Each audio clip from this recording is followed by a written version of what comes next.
नमस्ते सभी, नमस्ते सभी, दिल से है ये नमस्ते। नमस्कार दोस्तों, इंडियन टेकी में आप सबका स्वागत है। मैं आप सबसे माफी मांगना चाहूंगा क्योंकि आपको थोड़ी नॉइज आ रही होगी वीडियो में, थोड़ा साउंड आपको डिस्टॉर्टेड लग रहा होगा। एक्चुअली मेरे पास इस समय अपना वो सेम सेटअप नहीं है जिस समय पहले रिकॉर्ड कर रहा था। आपको थोड़े दिनों में वापस वो क्वालिटी रिकॉर्डिंग आने लगेगी जो साउंड की रिकॉर्डिंग आपको आती थी। मेरी वीडियो में आज हम बात करने वाले हैं पिंग के बारे में। पिंग या फिर लेटेंसी आपने बहुत सारे ऑनलाइन ई स्पोर्ट्स टाइटल्स में देखा होगा और मोबाइल पे खेलने वाले ऑनलाइन गेम्स में भी देखा होगा। आपके गेम खेलने का ज्यादातर एक्सपीरियंस डिपेंड करता है पिंग पे, और इंडिया में जैसे कि सब जानते हैं पिंग इतनी अच्छी आती नहीं है ज्यादातर लोगों के पास। तो ये पिंग क्या होती है, इस पिंग से हमारे गेम में क्या प्रॉब्लम्स आ सकती हैं और क्यों सर्वर हमें हाई पिंग होने की वजह से किक आउट कर देता है, इसकी पूरी चीजों के बारे में हम जानेंगे इस वीडियो में। तो चलिए दोस्तों बात करते हैं पिंग के बारे में। पिंग असल में कुछ नहीं होता है, हमारा जो हम जब सर्वर को कोई रिक्वेस्ट भेजते हैं और उस रिक्वेस्ट के टकरा के मतलब सर्वर से प्रोसेस होके वापस आने का जो टाइम होता है उस टाइम को कहते हैं पिंग। अब ये जो पिंग या फिर लेटेंसी होती है, इस लेटेंसी को हम मेजर करते हैं मिली सेकेंड्स में। कितने मिली सेकेंड्स लगे उस रिक्वेस्ट को जाके आने में, इसको कहते हैं पिंग।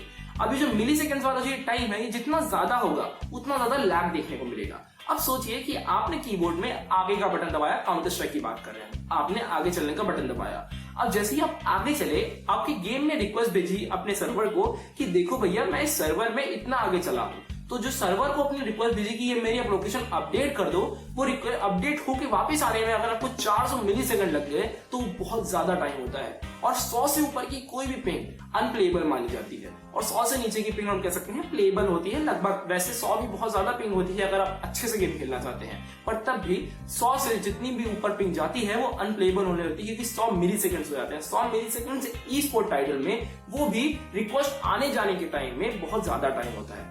अब ये जो शब्द है पिंग, ये कहां से आया? असल में आपने सुना है सोनार के बारे में। सोनार कैसे काम करता है ये आपको एक अगली वीडियो में बताऊंगा।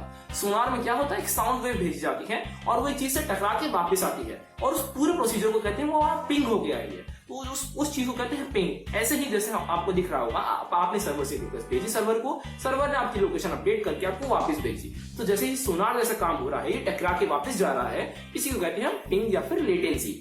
तो सर्वर जो रहते हैं, गेम के सर्वर से रहते हैं। अब एक्चुअली क्या रहता है, जैसे आप बाकी सारे प्लेयर्स अपनी नॉर्मल पिंग 40-50 पिंग पे काम कर रहे हैं, उनकी पिंग बहुत अच्छी है, लेटेंसी बहुत अच्छी है।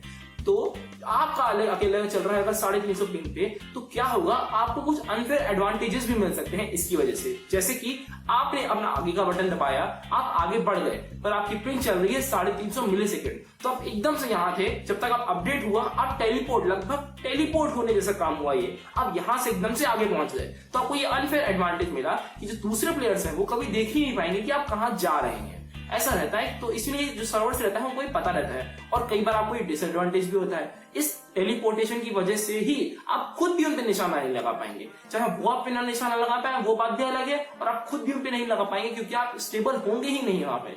इसीलिए सर्वर खुद को क्रैश होने से बचाने के लिए और दूसरे प्लेयर्स का जो गेमिंग एक्सपीरियंस है उसको खराब ना करने के लिए आपको एक एवरेज पिंग, जैसे अगर उन्होंने 100 पिंग का एक एवरेज बनाया है, अगर आपकी पिंग उससे ज्यादा बार आगे जाती है तो आपको किक आउट कर देता है वो सर्वर, इसलिए ये करता है। अब पिंग क्यों ज्यादा होती है? मेरे कुछ दोस्त बोलते हैं कि भाई मेरा 2 MBPS की स्पीड आ रही है फिर भी पिंग मेरी जो है वो 300 जा रही है, ऐसा क्यों होता है? अब पिंग ज्यादा या कम होने की बहुत सारी चीजें हो सकती है। सबसे पहली चीज तो ये होगी कि आपका सर्वर से डिस्टेंस, जैसे कि आप जानते हैं कि किसी भी सिग्नल को आने जाने में समय लगता है। तो अगर कोई सर्वर यूएसए में है और अगर मैंने यहाँ से रिक्वेस्ट भेजी यहाँ यूएसए वाले सर्वर को, तो वहां तक जाके वापस आने में ऑब्वियसली ज्यादा टाइम लगेगा। या ना कि जो यूएसए में जो बंदा बैठा है और वो अपने ही सर्वर में अगर रिक्वेस्ट भेज रहा है तो उसको कम पिंग मिलेगी, उसकी पिंग शायद 50 होगी, मेरी शायद 500 होगी क्योंकि मैं इंडिया में बैठा हूँ। तो ये होता है डिस्टेंस, जितना ज्यादा डिस्टेंस होगा आपका सर्वर से आपको उतनी ज्यादा पिंग मिलेगी। कई मामलों में ये स्पीड पे भी डिपेंड करता है, चाहे आपकी स्पीड 2 MBPS हो, आपको तब भी अगर सर्वर बहुत दूर है तो आपको पिंग ज्यादा मिलेगी। अगर आपका स्पीड कम है तो बहुत कम होने पे ऑब्वियसली बात है रिक्वेस्ट धीरे धीरे जाएगी, धीरे धीरे वापस आएगी, तो भी पिंग बहुत ज्यादा होगी। और भी कई चीजें होती हैं जैसे कि फायरवॉल्स, तो अगर आपके कंप्यूटर में कोई भी एडिशनल फायरवॉल्स इंस्टॉल्ड हैं तो आप उन फायरवॉल्स को कम से कम गेम खेलने के समय डिसेबल कर दीजिए। तो डिसेबल करने से क्या होगा, जो एडिशनल चेक करता है, जैसे आपने एक पैकेट भेजा, एक डेटा भेजा, रिक्वेस्ट भेजी जैसे आपने बाहर सर्वर की तरफ, तो आपकी फायरवॉल उस रिक्वेस्ट को पहले तो चेक करेगी। अब गेम के हिसाब से रिक्वेस्ट भेज चुका है, आपकी पिंग बढ़ रही है और आपका कंप्यूटर अभी तक वो फायरवॉल चेक ही कर रही है कि उस पैकेट में कुछ मलिशियस या फिर कुछ बुरी चीज तो नहीं है, तो कम से कम अपने लगभग आप सारे फायरवॉल्स को उस गेमिंग पीरियड के लिए कम से कम डिसेबल कर दीजिए, ताकि आपकी जो पिंग है वो थोड़ी बढ़े। आपको एक सब्सटैंशियल थोड़ा एक दिखेगा डिफरेंस फायरवॉल डिसेबल करने के बाद कि पिंग मेरी बढ़ गई है। तो ये एक और रीजन होता है आपके पिंग बढ़ने का। तो आप जान चुके हैं कि पिंग क्या होती है। पिंग असल में कुछ नहीं होता है, वो टाइम जिसमें आपने एक रिक्वेस्ट सर्वर को भेजी और सर्वर ने वो रिक्वेस्ट अपने अंदर अपडेट करके वापस आपको एक चीज भेजी कि मैंने अपडेट कर दिया है, इस पूरे टाइम को कहते हैं पिंग या फिर लेटेंसी। पिंग एक गेमिंग टर्म है, बेसिकली गेम्स में यूज कर जाता है। उसके बाद आपने ये सीखा कि पिंग को हम बढ़ा कैसे सकते हैं, मतलब कम कैसे कर सकते हैं, बढ़ती क्यों है पिंग, क्या रीजन है पिंग बढ़ने के। थोड़े हमने ये भी सीखा कि हम पिंग कम कैसे कर सकते हैं। आप अपने लेटेंसी, आप अगर चाहें तो आप इंडिया में बैठे हैं तो आप इंडिया के ही सर्वर से कनेक्ट होइए तो आपकी पिंग कम होगी। आप अपना फ्रेम रेट भी थोड़ा कम कर सकते हैं। फ्रेम रेट अगर आपका 100 के पास रहेगा ना तो आपकी पिंग में थोड़ा बहुत आपको सब्सटैंशियल डिक्रीज मिलेगा, आपकी पिंग थोड़ी कम होगी उसकी वजह से। उसके बाद आप अपनी फायरवॉल्स को डिसेबल कर सकते हैं, जिससे एडिशनल चेकिंग जो होती है जो चीजों में वो बंद हो जाएगी। आपकी एडिशनली चेक नहीं करेगा, आपका जो कंप्यूटर है वो एडिशनल चेक नहीं करेगा पैकेट्स को कि इसमें क्या है इसमें क्या नहीं है, इससे आपकी पिंग कम हो सकती है। उसके बाद हमने ये भी जाना कि अगर आपका जो कंप्यूटर है जैसे आपके पास पिंग बहुत ज्यादा आ रही है तो आप क्या क्या कर सकते हैं, जो कि मैंने आपको अभी बताया।